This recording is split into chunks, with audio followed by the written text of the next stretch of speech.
Засгийн бацгааны сонсогчдоо та бүхэндээ work-ийн ярэмэригийн дараа марагийн дугаар мугаарыг хүргэж өргөхөд бэлэн болж моллоо.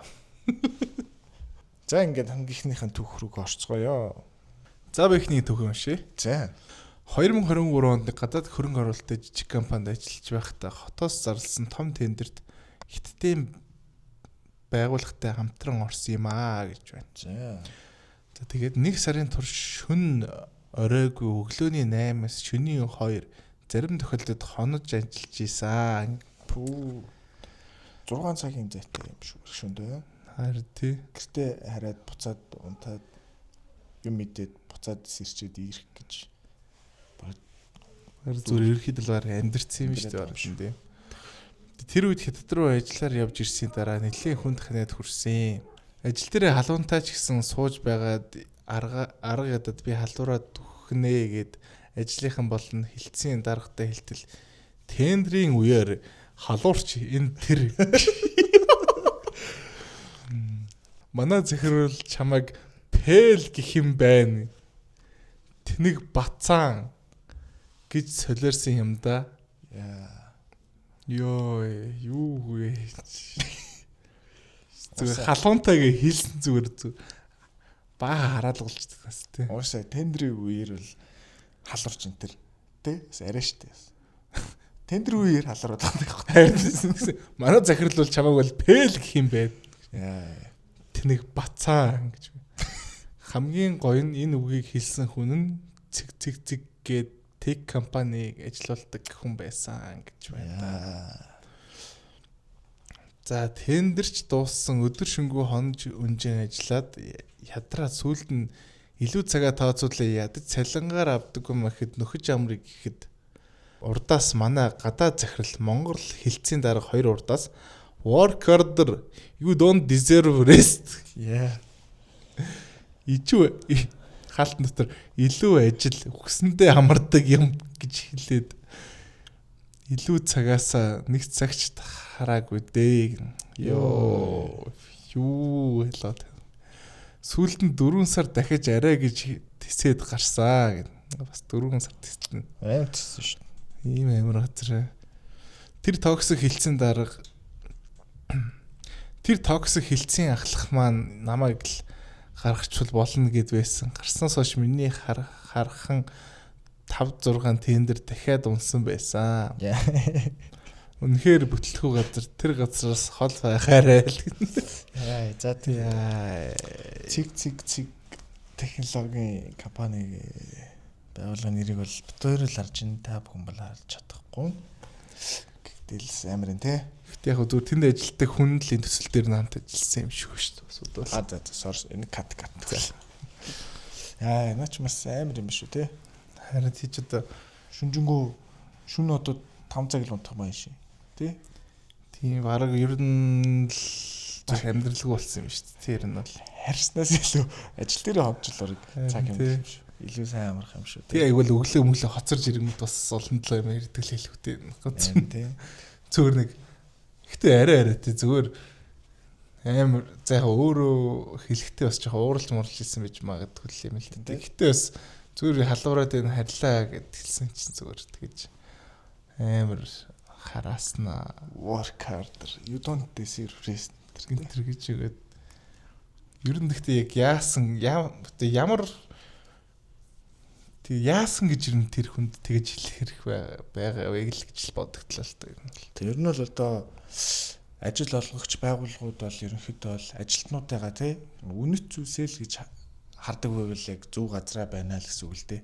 Одоо тэрэнд нь бол таны эрүүл мэндэд санаа тавьж гин үү тавьж гин тий. Одоо цалинтай зүйлээ амралт олгож гин үү олохгүй байна уу тий. Тэрийг хүртэх хэрэгтэй байсан ч хүртэх хэрэггүй байсан ч бас тэгэхээр шаардлагатай болвол хэрэгтэй болвол тий. Тэгэл хүний эрхийг зүгээр төрчиж байгаа л. Бас зүгээр нэг юм биш зүгээр хүний амьдрах эрхийг нь одоо баг тэгээ хааж боож байгаа л үйл явдалсан юм шүү дээ.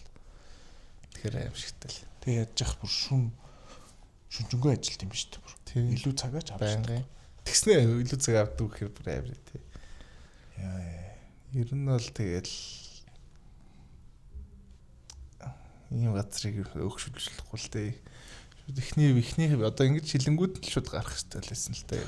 Ямар ч лээсэн манай сонсогч бол ямар ч лээсэн 4 сар ажиллаад бол ямар ч лээсэн гарч чадсан байна.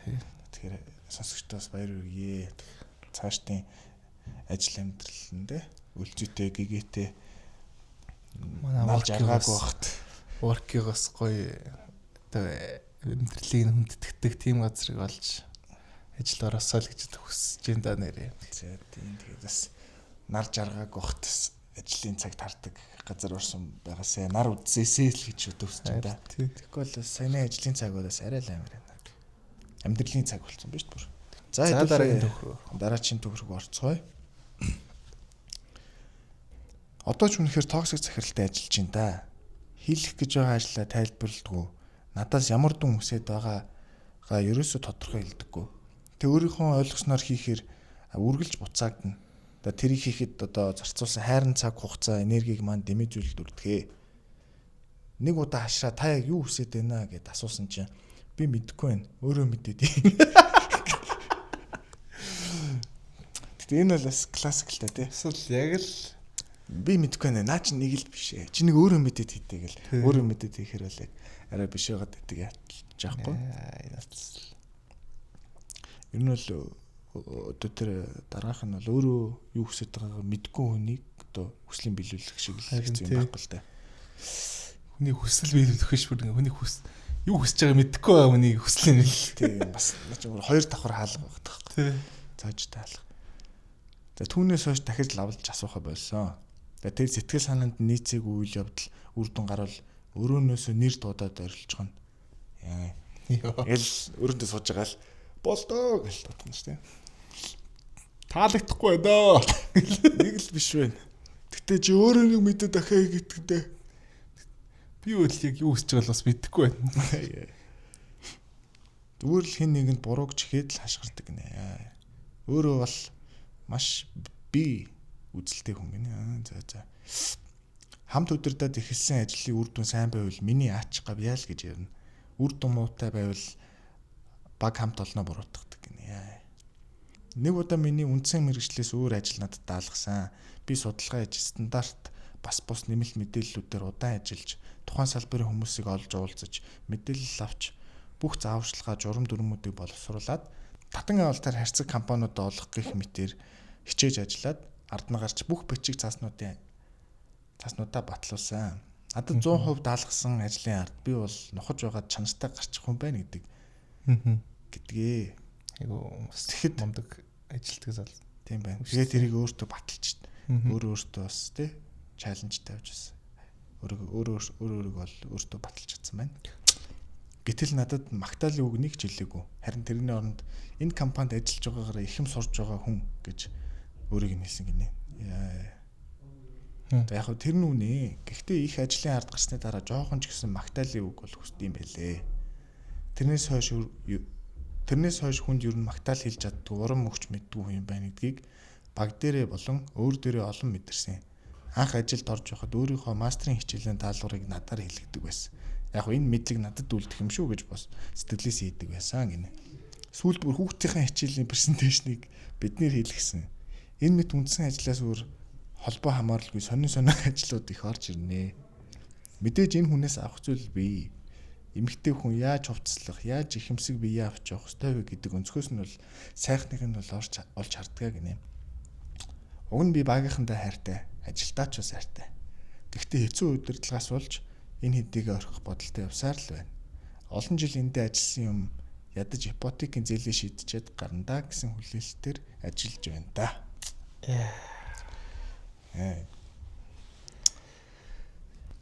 Тэг яг хөө ингээд одоо яг нэг гол асуудал байна шүү дээ.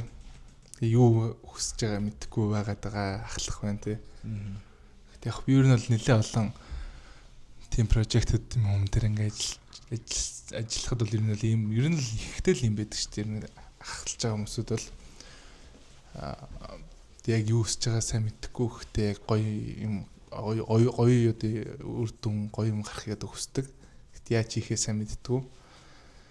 Тэр бол яг бэж болж байгаа байхгүй. Гэтэ тэрнгүү тэрийг ингээд яаж нөгөө илэрхийлж байгаа вэ гэдгээс л надаа яг хэр ахлах вэ гэдэг надаа одоо ингээл зөндөө түүх уншлаа штэ. Хэлээ. Тэнгүүд ихэнх нь ингээл гүрийгээл одоо сайн өмнөх түүх дээрс ингээл гүрийгээд байгаа яг гол зорилго нь бол ялтчгүй тэгээд нийгмийн даатгал тэгээд дээрэс нь яг өндөр цалинтай болохоор л энэ чинээ байгаад байгаа бэж таарна штэ. Ерхэд бол хүмүүс одоо ингээл хүнд оромжлуулчаад тэгснээ амар баг цалинтай бол байгаад байхгүй байх.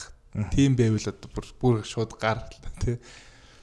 Тэгэхээр ерөнхийдөө бол бас тэрийг ингээд төвчээд одоо хичнээн ингээд цалингаасаа болоод ингээд байгаад их тусам л ерөнхийдөө бол тэр хүнийгээ одоо өөгшүүлээл тухайн байгууллагынхаа системийг өөгшүүлээл улам чадахгүй байна л гэсэн үг тийм. Ерөнхийдөө бол аль болох одоо дор нь л эсэргүүцэл тэрийг гарч мараал хичнээн яг тэгээд цалин одоо мөнгө төгрөг хэрэгтэй ч гэсэн илүү сайхан одоо сэтгэл зүйн одоо сэтгэл зүгээ ерөнхийдөө гэмтээхгүйгээр л илүү уртхан шиг л дараагийн ажлаа болоод ерөнхийдөө л уг нь бол яг тэр өгж байгаа цалинтай ч адилхан гэхдээ бас гоё орчинтай байгууллага бол зөндөл байгаа л гэж би бол бодож байна. Би бол айгүй олон газар ажиллаж үтсэн. Тэгэхэд бол ерөнхийдөө л 50-50 байсан гэж бодож байна. Тэгэл тал нь тэгэл амар хэцүү. Тэгэл тал нь ихтэй бас гоё. Хайсаар төрлөө боллоо гэдэг шиг ба. Тий. Нэг л өдөр та бүх гоё ажиллаа болно доо. Тийм. Тэгэхгүй тэгэл яг комфорт одоо ингээл аим дарамттай нөхцөлтөө цалингаасаа болоод байгаад байвал хиндээл хэцүү л.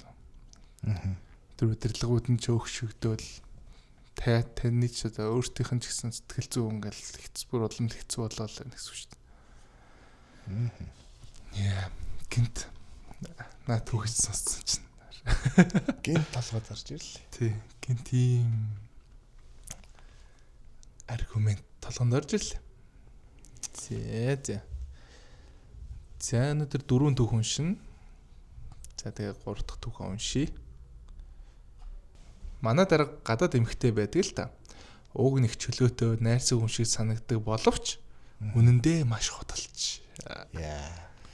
Намайг анх ажилд ороход хамгийн сонь санагдсан зүйл нь өөрийнхөө биеийг жимд явж хөдөлмөрлөж бүтээсэн гэж хүн болгонд ярьдаг байсан.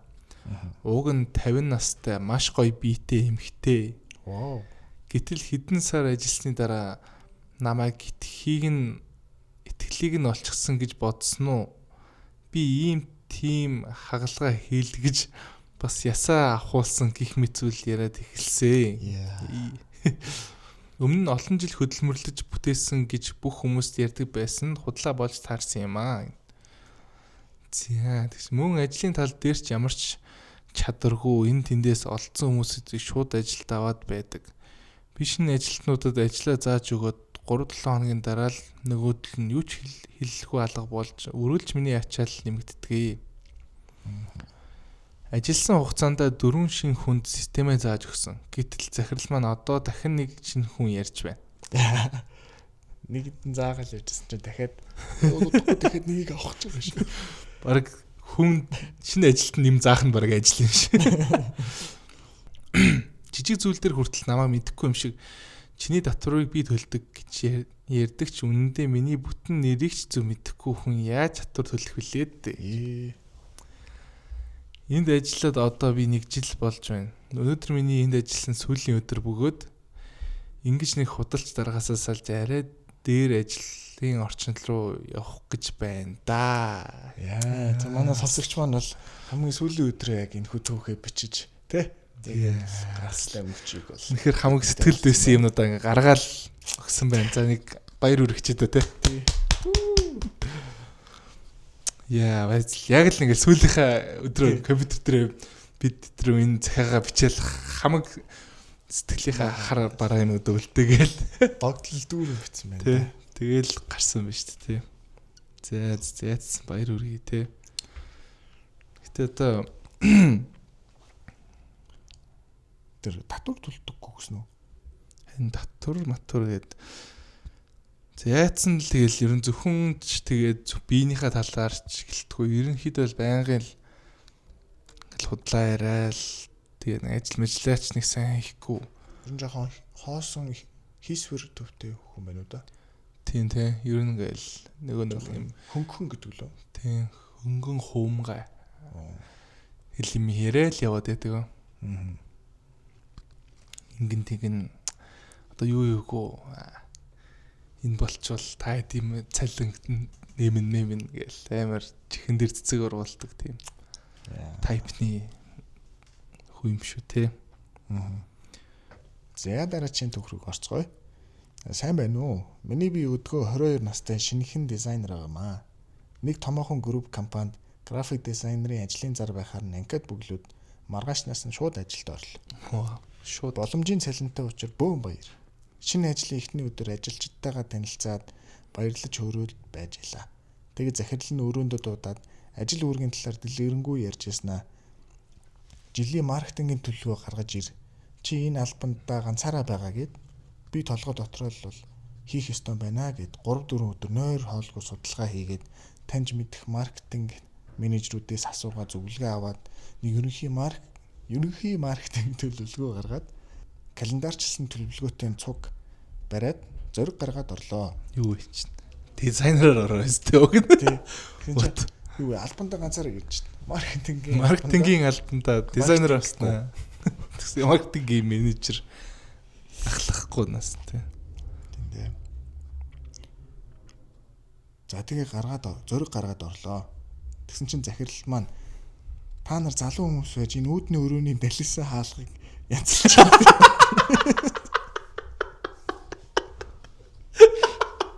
Одооний залуус ийм арчааг болсон гэж загнаад би тэрийг нэвдэлсэн ч илүү гэж бодсон. Дотроо гимшээд. Иш манай хүмүүс амар тийм гин цагаахан биш. Би эвдэлсэн билүүч гэж дотроо бас гимшсэн гэж гимшээд. Тэгэд арай гэж хийсэн төлөвлөгөөгөө танилцууллаа. Ийм учраас энэ ажлыг ийм цар хүрээнд ингэж хийх хэрэгтэй. Энэ ажлын үр дүн ийм байх ёстой гэд бараг 30 гаруй минут танилцуулаад дуустал. За чи энийг чи хүнээр хийсэн. Хүнээр хийлэх ёстой гэж авсан гинэ. Энийг сонсоод бол хурмас тэнгэр хөмрөг шиг л боллоо. Хүнээр бэлдүүлсэн бол би өөртөө итгэлтэй 30 минут амаа хаттал ярихгүй штэ гэсэн чинь тэр одоогийн залуус бүр яг ийм болцсон би төвтэй гинэ. Яа. Уусан чи хийгээд ирсэн бол би хийлээ би л гэж ярьсан. Би төвтэй л бөөндөө хий гэж ярьсан мөлий бөөндөө л гэж бид хийлээ гэсэн бол энэ хэд үнэхээр бид төвтэй энэ гэх юм хааши. Хүн юм хэлэхээр би хийсэн, би л чаддаг, би хийгээд би хийдэг гэд байдаг. Цаагаараа юу яаж уйлдуулах вэ? Яаж бусадтай хамтарч ажиллах вэ?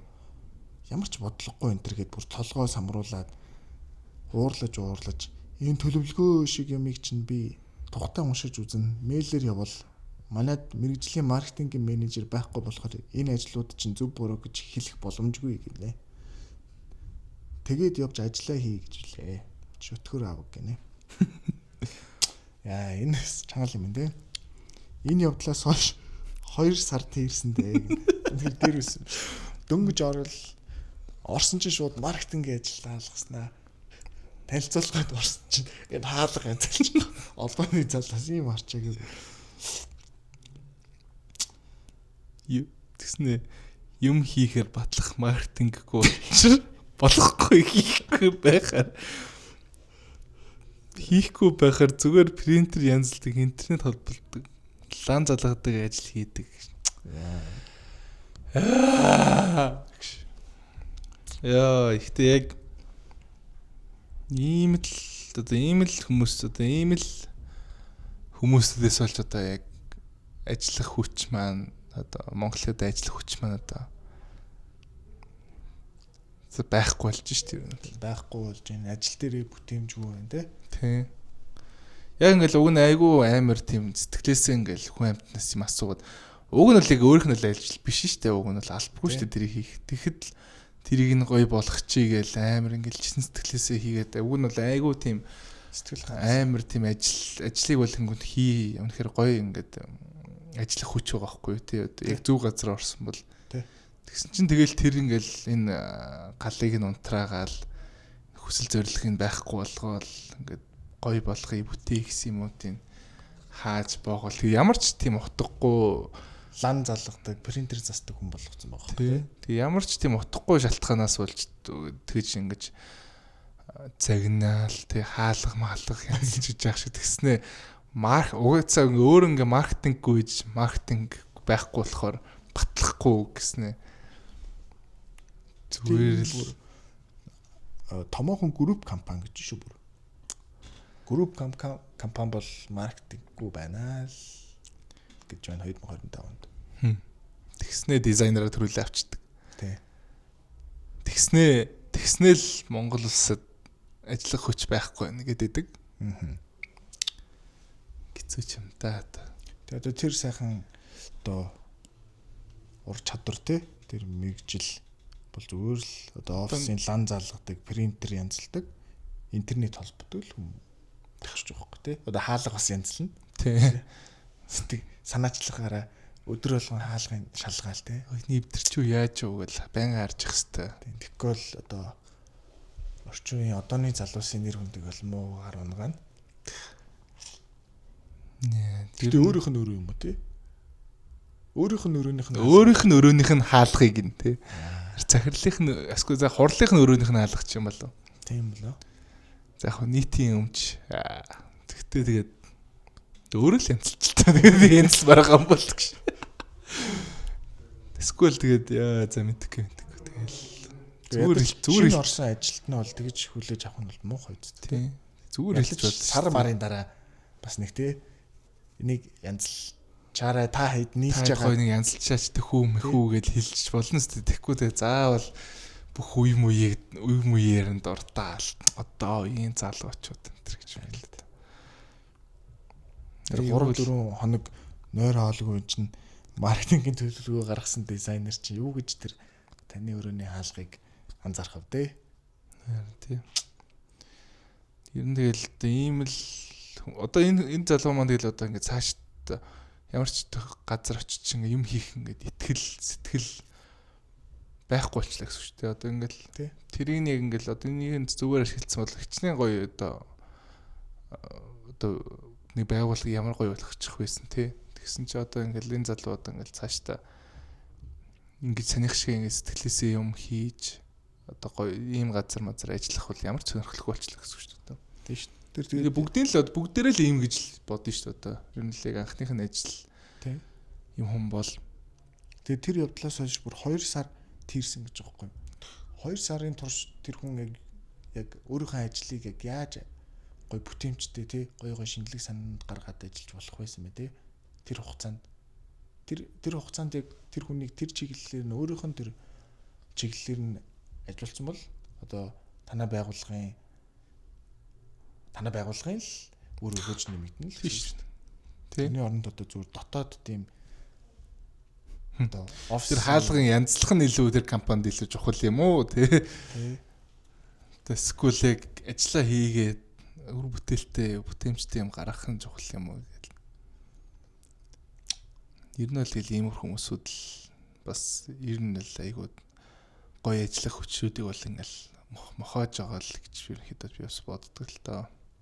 За тэгээд заавал одоо ингээд манай дээр ирүүлж байгаа энэ түүхүүдээс гадна бас тий бас бидний мэдхгүй янз амар маш олон түүхүүд бас байгаа.